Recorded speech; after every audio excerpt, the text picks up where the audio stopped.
Okay, I'm cutting this in because this is really not good, and they don't have good video instructions that showcase this. So this piece that folds up when you go to transform it, or unfolds when you go to transform it, there's a little bump here, and this is a slider. You have to slide this piece up, and then it freely rotates.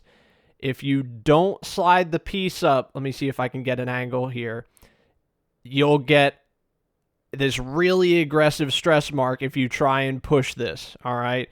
Remember, this is a slider. They don't do a good job of showcasing this in the video instructions. There's a little bump here that you won't be able to get this piece over unless you slide it up. You have to slide it up, and now you can see there's no bump. Then you can freely rotate it. If you don't do that like I did, you'll get this pretty mean stress mark here, and you don't want to break your figure. I sure didn't. Howdy. Today, we will be taking a look at X-Transbots Gravedigger. And, you know, the more I look at him, the more I think he kinda looks like Scavenger from Transformers Generation 1. But that's probably just a coincidence. Or is it? Because this is the 5th review in my King of Third Party Masterpiece Generation 1 series. This figure comes with one combiner arm adapter, one combiner blaster, one plastic trumpet, one handheld blaster, one alternate head sculpt, and one alternate head backing for X-Transbots Ground Bite. I forgot to include this clip in my short about X-Transbots Ground Bite Youth Edition, but the Youth Edition issue of X-Transbots Ground Bite comes with this slightly different head backing, and I'm not entirely sure why, because there's no mention in the instructions, but I guess this is how X-Transbots intended the figure to be made, so they included it here. In his robot mode, X-Transbots Gravedigger is awesome. The amount of detail we get on the legs between the treads that are normally seen and when you bend the knees and you see all that detail on the inside joint, it's really quite impressive. And the paint they used on this figure is really well done. Again, X-Transbots is really improving their game when it comes to paint, and this purple is really, really good looking. Now, the top of the vehicle mode on the back and the rest of the torso leaves a little bit to be desired, especially when you compare it to how amazing the detail on the legs look, but it's still simple enough, I think, that it can really be sold as a good figure. And the articulation is really, really impressive, as you can see here. Now, unfortunately, this is one of those instances where the parts where it's really well done kind of emphasizes the parts where it's really not as well done. It does have a butterfly joint, but it's not very deep, which is in contrast to the full range of movement at the elbows and the knees, and the abdomen. The ab crunch all the way over. It's just really well done, and you like to see companies actually putting forth effort in putting articulation in new figures. Here's how X-Transbots Gravedigger scales with Deluxe Class Deep Cover, Voyager Class Sweep, and Leader Class Grimlock. Here's how X-Transbots Gravedigger scales with Takara Tomy Masterpiece Megatron, Magic Square Heavy Gunner, FansToys Smokey, and Takara Tomy Masterpiece Starscream. Here's how X-Transbots Gravedigger scales with FansToys Right.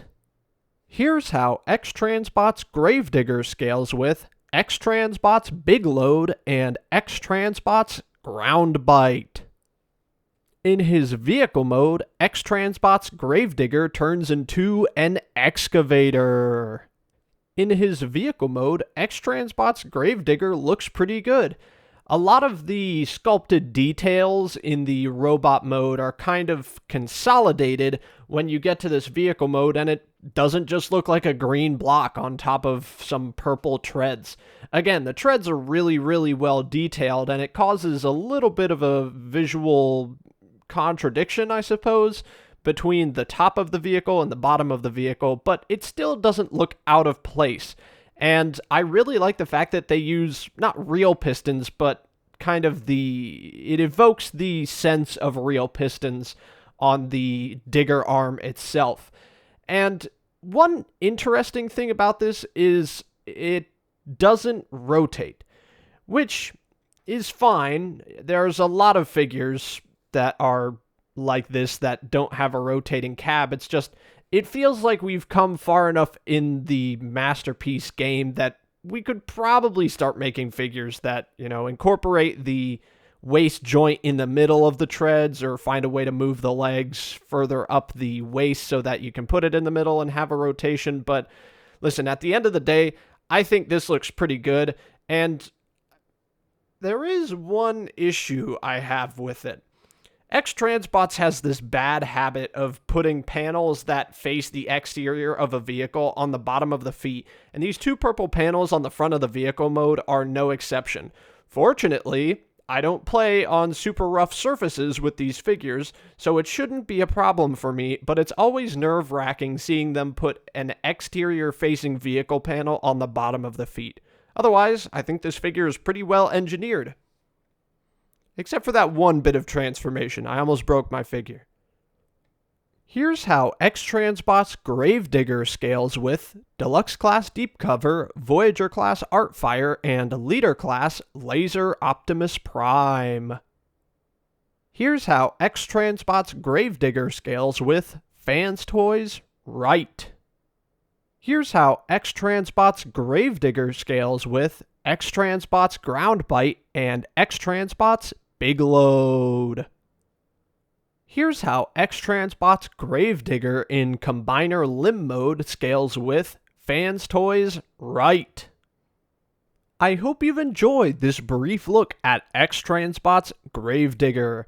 I got this figure from Agabus at agabus.com. If there are any other figures you'd like me to take a look at next, leave a comment down below. Don't forget to check out my King of Third Party Masterpiece Generation 1 Edition playlist, also linked down below.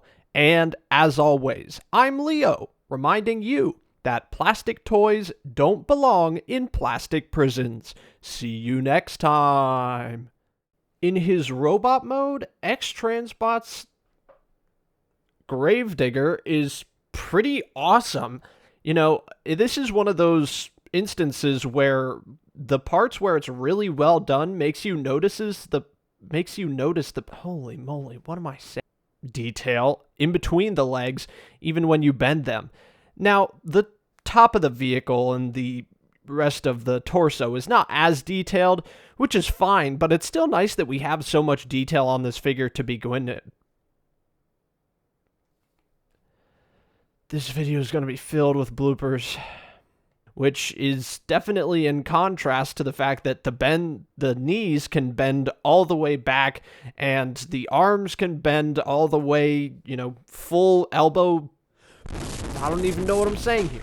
I'm going to be filling this video with bloopers, which is definitely in contrast to the full elbow movement, range of movement, and the full range of movement at the knee. It's just really a shame that they couldn't get any more butterfly articulation out of it.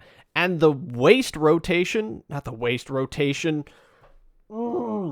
Here's how X-Transbots Gravestone. Don't forget to check out my King of Third Party playlist, also linked in the description down below. And as always, I'm Leo, reminding you that plastic toys don't belong in plastic prisons. I'm cutting this part out.